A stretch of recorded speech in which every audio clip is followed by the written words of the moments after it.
வணக்கம். வணக்கம். அதாவது தண்ணி எடுப்ப, காவேரி தண்ணி எடுப்ப, தண்ணி எடுப்ப, தண்ணி கொடு. காவேரி தண்ணி தான் வேணும். காவேரி தண்ணி தான் வேணும். இந்த பிஸ்லரி தானே இருக்கு, அது வேணாம். பில்ஸ்பெரி இதெல்லாம் வேணாம். ஓகே, காவேரி. தம்பியரா தண்ணி கொடுங்கப்பா. எப்பா தம்பியலா என்ன பண்ணி அதுதான் குடிப்பாங்க. என்னப்பா காவேரி தண்ணி தான் வேணும். அது வராது தம்பி. நமக்கு முதலமைச்சர் ஸ்டாலின் கிடையாது, எம்ஜிஆர் சிஎம். அப்போ கர்நாடகா சிஎம் வீட்டுக்கு போய் எனக்கு காவேரி தண்ணி தான் வேணும்னு உரையா போராடினார். அது வந்து நல்ல முதலமைச்சர் இருக்கும்போது வரும், விஜய் மாதிரி முதலமைச்சர் இருக்கும்போது வராது அது. அதனால நீ அது வந்தாதான் தண்ணி குடிப்போம்னா என்னால காப்பாற்ற முடியாது. எம்ஜிஆர் பாணின்னு விஜய் சொல்லிட்டு இருக்காருல்ல, ஒரு கட்டுக்கதை ரொம்ப நாளா ஊருக்குள்ள சுத்திக்கிட்டு இருக்கு. என்ன கதை? எம்ஜிஆர் முதலமைச்சராக இருந்த போது தமிழ்நாட்டுல தண்ணி வந்து கர்நாடகா தண்ணி இல்லாம வறட்சியா இருந்ததுனால அவர் வந்து கர்நாடகா சிஎமோட வீட்டுக்கு திடீர்னு ராத்திரியில கதவை தட்டி டோர் ஓப்பன் சொல்லிருக்காரோ ஏதோ ஒன்று அந்த கர்நாடகா பாஷையில பேசி அவர் வீட்டுக்குள்ள வந்து சாப்பிட்டுருக்காராம்.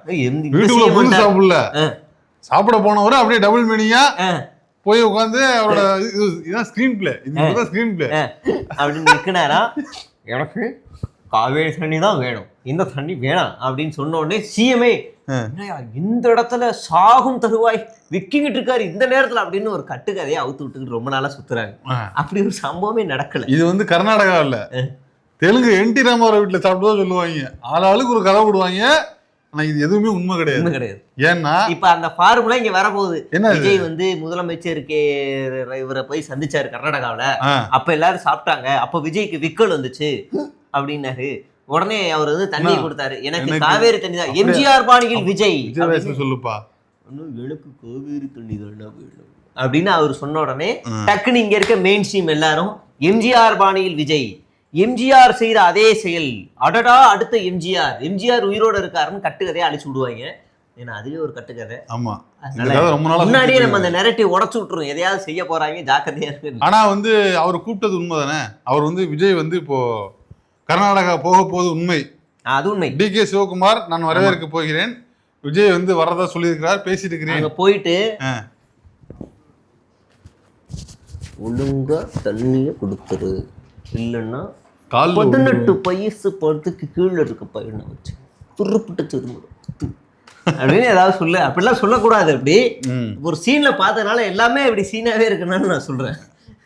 அதான் அங்க போய் பேசிட்டு வர போறாரு. ஆமா, இவர் சொன்ன உடனே அவர் அங்க இருந்து உள்ளங்கால பின்னாடி படுற அளவுக்கு வேகமா ஓடி போய் டேமோட சுவிட்சை திறந்து தண்ணி விட போறாரு. இன்னொன்னு, அவர் போன் பண்ணி கூப்பிட்டதை மட்டும்தான் சொல்றாங்க. அவர் இன்னொன்னு சொல்லியிருக்காரு, தண்ணி கொடுக்க முடியாது. விஜய் வந்தா என்ன பண்ண போறேன்னா, வாங்க விஜய் இந்த இருக்குல்ல இந்த ஏஐ படத்துலதான் வரவே முடியாம இருக்கும்.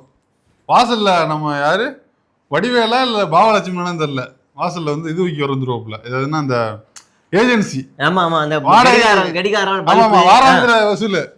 ஆமா, டிவி, மிக்சி, ஃபேனு, கடிகாரம், டியூப் லைட்டு, அயன் பாக்ஸ்,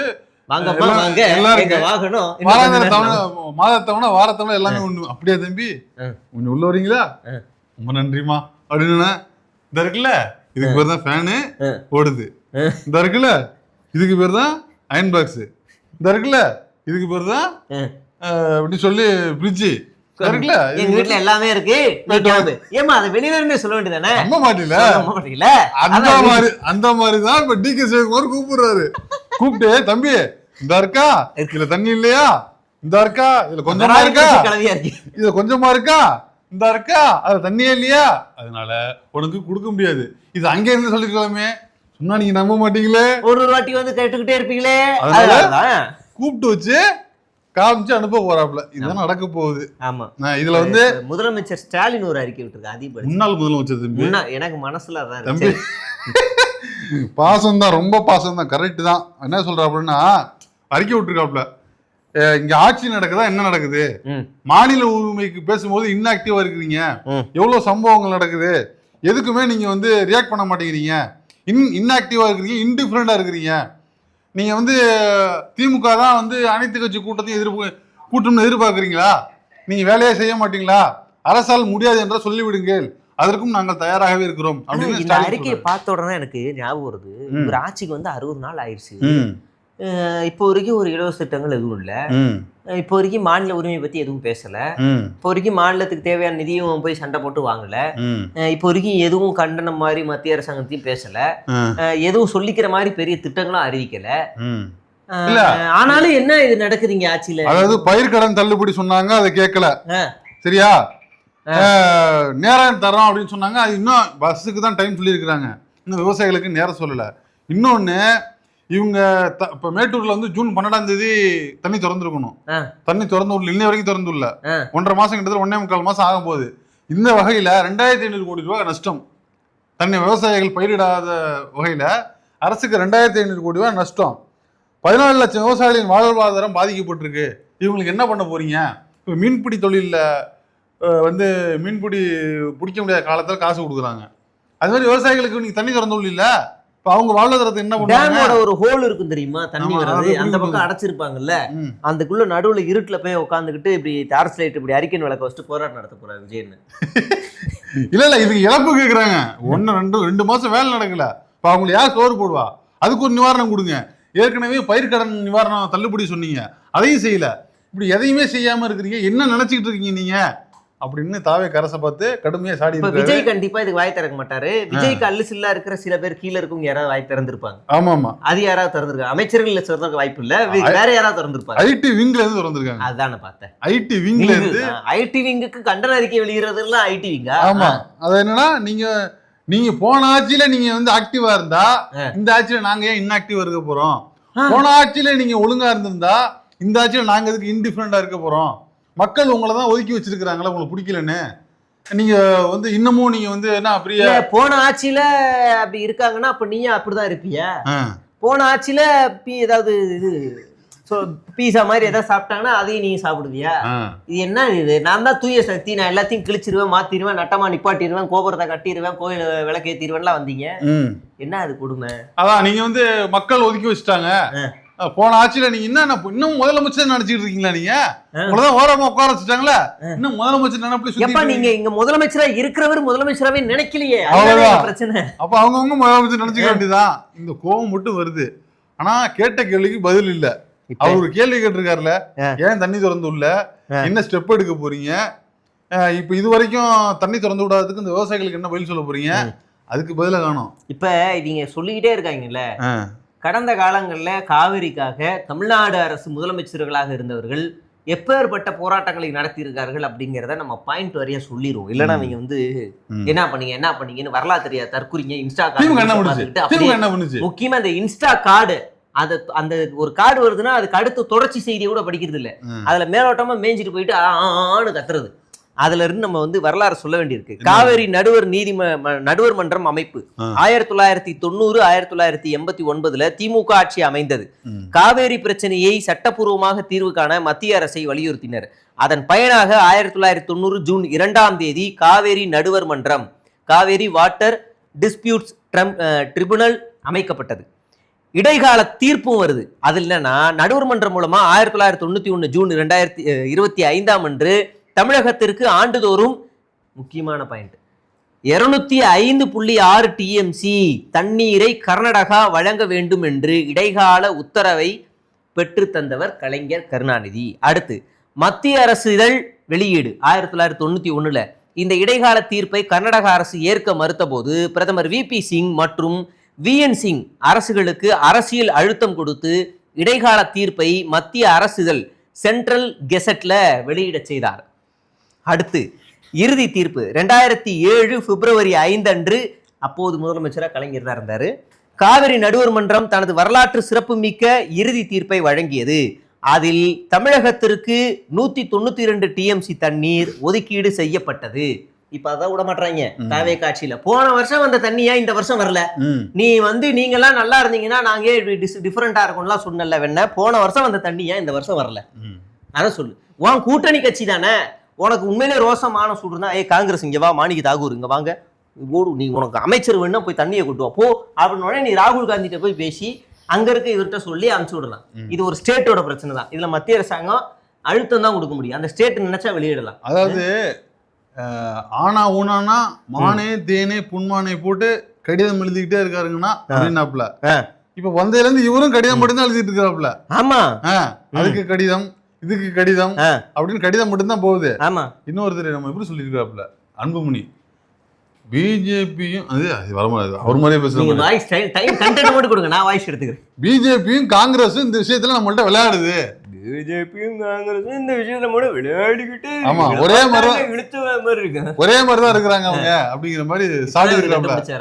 ஆமா, அதுக்கு பி கூட நீங்க கூட்டணி வச்சிருக்கீங்க. அதாவது இது என்ன பாரு, இது அவர் பிஜேபி கூட கூட்டணி இருந்துட்டே சொல்றாரு பாரு. அது வந்து பாமக மாதிரி ஒரே டேஷாலதான் முடியும். கூட்டணினா இல்ல, கூட்டணி இருந்துகிட்டே கட்சியோட தலைவர் இது இல்லப்பா. இது நான் என்ன சொல்றேன், இப்படி ஒரு பேச்ச திமுக காங்கிரஸ்ல இருந்துகிட்டு திமுக பேச முடியுமா? அப்படியே பேச முடியுமா?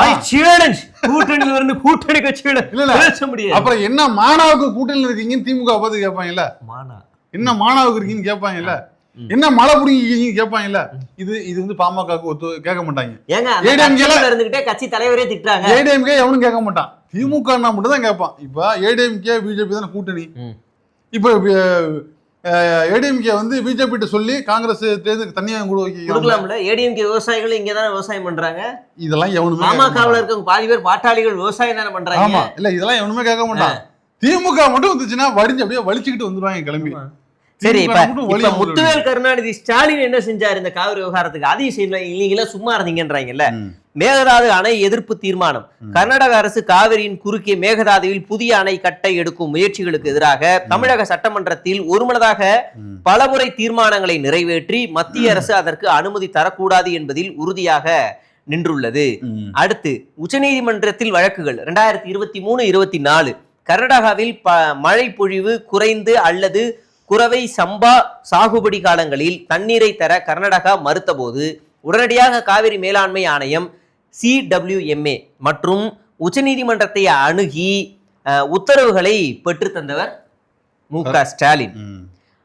அனைத்து கட்சி தலைவர்கள் கூட்டம் நடத்தி அதுலயும் வந்து ஆமா, டெல்லி நீர்வளத்துறை அமைச்சர் தலைமையில் அனைத்து கட்சி கூட்டங்களை எழுப்பி அதுலயுமே வந்து நடவடிக்கை எடுக்க சொல்லி மேற்கொண்டிருக்காரு. காவிரி உரிமை மீட்பு பயணம் 2018 எதிர்கட்சி தலைவராக இருந்தபோது காவிரி மேலாண்மை வாரியம் அமைக்க கோரி திருச்சி முக்கொம்பில் இருந்து கடலூர் வரை பிரம்மாண்டமான காவிரி உரிமை மீட்பு நடைப்பயணத்தை மேற்கொண்டு மக்கள் ஆதரவை திரட்டினார். இந்த காவிரி மேலாண்மை வாரியம் கேட்டது திமுக. ஆமா, அத காவிரி காவிரி இன்னொன்னு பேரு போட்டு வேற பேர் வாங்கி கொடுத்தாங்க. அதிமுக வாங்கினுச்சு. அதாவது ஆணையம்னு வாங்கல. 2018 அங்க பாஜக ஆட்சி நடந்துகிட்டு இருந்துச்சு. Note this point your honour. 2018 பாஜக ஆட்சி நடந்துகிட்டு இருந்துச்சு. அப்ப மு.க. ஸ்டாலின் எதிர்கட்சி தலைவர். 2021 முதலமைச்சர் ஆனதுக்கு அதுக்கப்புறமா 2 வருஷம் கழிச்சு அங்க தேர்தல் நடக்குது. காங்கிரஸ் ஆட்சியை பிடிக்குது. ஆமா, ஒரு வருஷம் கழிச்சு ஆட்சியை பிடிக்குது காங்கிரஸ். அதுக்கப்புறமா தான் கூட்டணி கட்சிகளா இருந்தாலும் இந்த சட்ட போராட்டங்கள் எல்லாத்தையுமே நடத்திருக்கு. இப்ப விஜய் அண்ணா வந்து எதிர்கட்சியா இருக்கும்போது காவேரிக்கு என்ன போராட்டம் நடத்தினாரு, என்ன நடைபயணம் நடத்தினாரு, என்ன உண்ணாவிரதம் இருந்தாரு. எம்ஜிஆர் கூட மெரினாவில கர்நாடகாவுக்கு நீர் எல்லாருமே போராட்டத்துல இருந்தாங்க. எம்ஜிஆர் கூட மெரினாவில ஒரு பெரிய போராட்டத்தை நடத்தி இந்தியாவினுடைய கவனத்தையே திருப்பி அது ஒரு பெரும் பேசும் பொருளாகி அதுக்கு ஒரு தீர்வையும் வாங்கி கொடுத்தவர் எம்ஜிஆர். ஆமா, நம்ம விஜய் என்ன செஞ்சாரு? விஜய் என்ன எந்த பீரியட் சொன்னீங்க? இந்த ஆட்சியிலேயே எதிர்கட்சியா இருக்கும்போது விஜய் என்ன காவேரிக்காக என்ன கிழிச்சாருன்னு கேக்குறோம். என்ன போராட்டம் நடத்தினாரு, என்ன ஆர்ப்பாட்டம் நடத்தினாரு? ஷூட்டிங்ல பிஸியா இருந்து மாசம் ஒரு முறை வந்து ஷூட்டிங் வருவாரு. ஆமா, மாசம் வரும் ஷூட்டிங், மக்களை பார்க்க. இல்ல அதான் எதுவுமே செய்யாம கடிதம் மட்டுமே எழுதிக்கிட்டு இன்னைக்கு வந்து அதாவது ஸ்டாலின் கேட்டுட்டாராம், உடனே ப்ரொவோக் ஆகி உடனே லெட்டரு. இதுதான் தெரியுதே ஒழிய இது வரைக்கும் மக்களுக்கு உருப்படியா அதை வாங்கி கொடுத்தோம் எந்த உரிமையும் இல்ல. எல்லா உரிமையும் விட்டு போகுது. இப்ப என்ன பிரச்சனைனா நீட் தேர்வுல இருந்து வயசான அந்த தமிழ் தாய் வாழ்த்துல இருந்து எல்லாம் போச்சு, எல்லாமே போகுது. எல்லாமே கஷ்டப்பட்டு வாங்கினது. இதோட எந்த அருமையும் தெரியாம ஸ்டாலின் இருக்கிறது மட்டுமே வேலையா வச்சிருக்கிறாப்ல.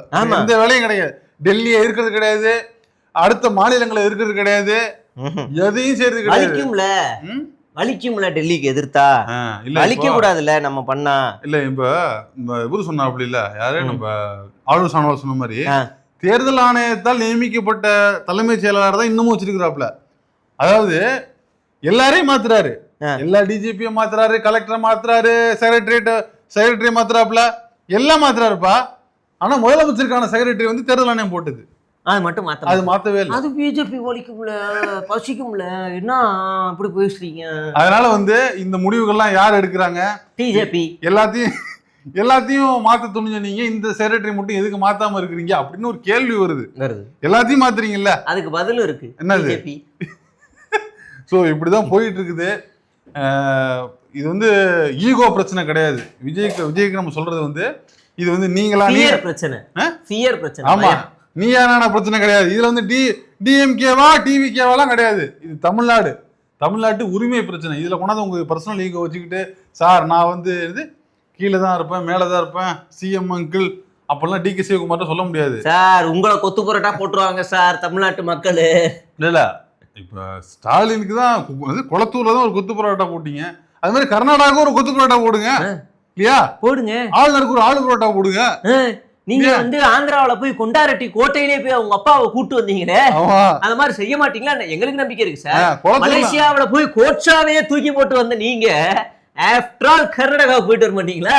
குளத்தூர்ல கொத்து புரோட்டா, கர்நாடகாவில கத்தி புரோட்டா இதை போட்டு விடுங்க இல்லையா? உங்களாலதான் முடியுமே, எல்லாமே முடியுமே.